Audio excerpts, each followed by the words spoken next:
తెలంగాణ రాష్ట్రంలో పనిచేస్తున్న విద్యా సమగ్ర శిక్ష ఉద్యోగులను పర్మనెంట్ చేయాలని నిరవధిక సమ్మె దీక్షలను చేపట్టారు.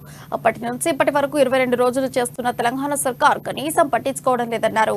ఇప్పటికైనా తెలంగాణ సర్కార్ స్పందించి తమ కోరికలను నెరవేర్చాలని డిమాండ్ చేస్తున్న సమగ్ర శిక్ష ఉద్యోగులతో ఉమ్మడి వరంగల్ జిల్లా ప్రతినిధి పొన్నగంటి స్వామి ఫేస్ టు ఫేస్. తెలంగాణ రాష్ట్ర వ్యాప్తంగా కూడా సర్వశిక్షణ అభినయ్ అంటే ప్రాజెక్టు కింద కూడా ఎస్ఎస్సి ఉద్యోగులు మాత్రము వరంగల్ ఉమ్మడి జిల్లా వ్యాప్తంగా కూడా ఇవాళ హన్మకొండ వరంగల్ జిల్లాకు సంబంధించిన ఉద్యోగులు అయితే మాత్రం ఇక్కడ ఏకశిలా పార్కు దగ్గర కూడా 22 రోజుల పాటు కూడా ధర్నా చేస్తున్న పరిస్థితి కనపడతా ఉంది. మొత్తం ఇక్కడైతే చూసుకోవచ్చు. ఇక్కడ వీళ్ళు ప్రస్తుతానికైతే ఉద్యోగులు ఇక్కడ ఉన్నారు. 2 రోజుల నుంచి మాత్రము విద్య అంటే సాలిచాలని జీతాలు కూడా లేక కుటుంబ నేపథ్యం అయితే కనపడతా ఉంది. వాళ్ళైతే జీతాలు పెంచాలని చెప్పి ప్రభుత్వం ఉద్యోగానికి అయితే ఏ విధంగానైతే ఉద్యోగులు వర్తింపజేస్తాయి మాకు కూడా వర్తింపజేయాలని చెప్పి కూడా కోరుకున్న పరిస్థితి కనపడతా ఉంది. ఇక్కడ ప్రస్తుతానికైతే ఉద్యోగులు ఇక్కడ అంటే చూసుకోవచ్చు. అంటే వీళ్ళు 22 రోజుల నుంచి కూడా ఉద్యోగాలు మానేసి నిరాహార దీక్ష చేస్తున్న పరిస్థితి అయితే కనబడతా ఉంది. ప్రభుత్వానికి కూడా ఎలాంటి చిత్తశుద్ధి లేకుండా పోయిందని చెప్తున్న పరిస్థితి అయితే కనబడతా ఉంది. మొత్తానికైతే ఇక్కడ తెలంగాణ రాష్ట్ర ప్రభుత్వంలో కూడా తెలంగాణ సాధించడం మేము తెలంగాణ దాంట్లో ఆ సాధనలో కూడా భాగస్వాములమైనాము కాబట్టి మాకు నిరుద్యోగంగా ఉన్న ఈ ప్రాజెక్టు కింద ఏదో తూతు మంత్రంగా ఉద్యోగాలు అయితే కల్పించాలని చెప్తున్న పరిస్థితి కనబడుతుంది. సమగ్ర శిక్ష అంటే ప్రాజెక్టు కింద కూడా వివిధ బ్రాంచ్లు అంటే విద్యాశాఖలో కూడా ఎంఈఓ ఆఫీస్లో కావచ్చు లేకపోతే అంటే వాళ్ళ కస్తూర్బా గాంధీ గురుకులాలలో కూడా వీళ్ళు పనిచేస్తున్న పరిస్థితి కనపడతా ఉంది. మొత్తానికైతే వెట్టి చాకరీ చేస్తా ఉన్నాం, మాకు జీతాలు కనీస వేతనాలు కావాలంటే కోరుకున్న పరిస్థితి కనపడుతుంది. ప్రస్తుతం వాళ్ళతో మాట్లాడే ప్రయత్నం చేద్దాం. చెప్పండి, మీరు ఎప్పటి నుంచి ఈ నిరాహార దీక్ష చేస్తున్నారు? మీకు ఏం కావాలని కోరుకుంటున్నారు? మేము గత 22 రోజులు పట్టుకోమంటారా మీరు? గత 22 రోజులుగా మేము ఇక్కడ టెంట్ వేసుకొని దీక్ష చేస్తున్నాం. మాది న్యాయమైన డిమాండ్. ఎందుకంటే రాష్ట్రం అంతా కూడా మేము సర్వశిక్ష అభియాన్లో పనిచేస్తున్న ఉద్యోగులం దాదాపుగా 25,000 మంది ఉన్నాం. ఈ రోజు 22వ రోజుకు చేరుకున్న దీక్ష.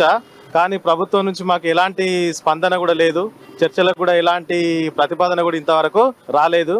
మాది న్యాయబద్ధమైన డిమాండ్. ఎందుకంటే మేము ఆల్ వింగ్స్ కూడా అందరం రోస్టర్ ప్రకారం మెరిట్ ప్రకారం ఉద్యోగాలలో ప్రవేశించాం.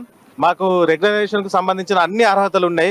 కానీ ప్రభుత్వం మా పట్ల మొండి వైఖరిని ప్రదర్శిస్తుంది. ఇప్పటికైనా మా న్యాయమైన కోరికను తీర్చాలని స్వయంగా కేసీఆర్ గారు ముఖ్యమంత్రి గారే అసెంబ్లీలో కూడా ప్రకటన చేసి లేవని, తెలంగాణ రాష్ట్రం వచ్చిన తర్వాత ఒక్క కాంట్రాక్ట్ ఉద్యోగి కూడా ఉండడని చెప్పిండు.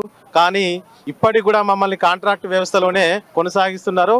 మేము గత 15 సంవత్సరాలుగా ఈ కాంట్రాక్ట్ వ్యవస్థలో పనిచేస్తున్నాం. డిపార్ట్మెంట్ అంటే మీ ఏ విద్యా సంస్థలలో పనిచేస్తా ఉన్నారు? విద్యా సంస్థల నుంచి హయ్యర్ ఆర్డర్ ప్రకారం చూస్తే కేజీబీవి నుంచి యూఆర్ఎస్ స్కూళ్ళు, తర్వాత మండల స్థాయిలో ఎంఐఎస్ కోఆర్డినేటర్లు, సిఆర్పీలు, తర్వాత కంప్యూటర్ ఆపరేటర్లు, మెసెంజర్లు, తర్వాత ఐఆర్పీలు, తర్వాత ఇంకా అది డిఎల్ఎంటీలు, వీళ్ళందరూ కూడా మొత్తం 9 విభాగాలలో పనిచేస్తున్నారు. దాదాపు 26,000 మంది ఉన్నారు. కేజీబీ ఉద్యోగులు 12,000 మంది ఉన్నారు.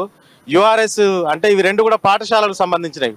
ఈ కేజీబీ అండ్ యూఆర్ఎస్ అనే వీళ్ళు టీచింగ్ పూర్తి స్థాయి ఒక టీచర్కు ఉండాల్సిన అర్హతలు ఉండి వాళ్ళు 15 సంవత్సరాలుగా పనిచేస్తున్నారు.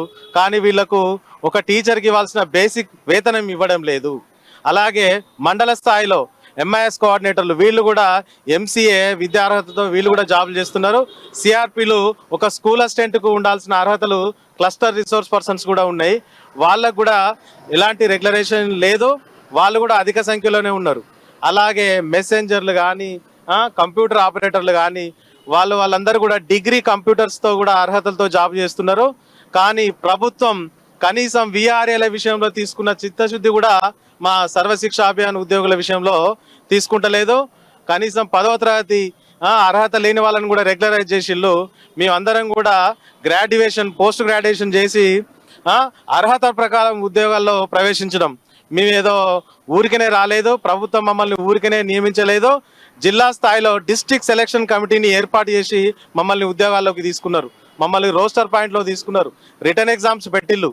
మాకు ఒక రెగ్యులరేషన్ కావాల్సిన ప్రతి అర్హత ఉన్నది, అయినప్పటికీ కూడా మేము రెగ్యులరేషన్కు నోచుకోలేదు. కాబట్టి ఇప్పటికైనా ప్రభుత్వం సానుకూలంగా సంబంధించి మనకు మా రెగ్యులరేషన్కు సంబంధించి ఏదన్నా చర్యలు తీసుకోవాలి. లేకుంటే మేము ఇంకా నిరవధికంగా దీక్షలు కూడా ఇట్లానే కొనసాగిస్తాం.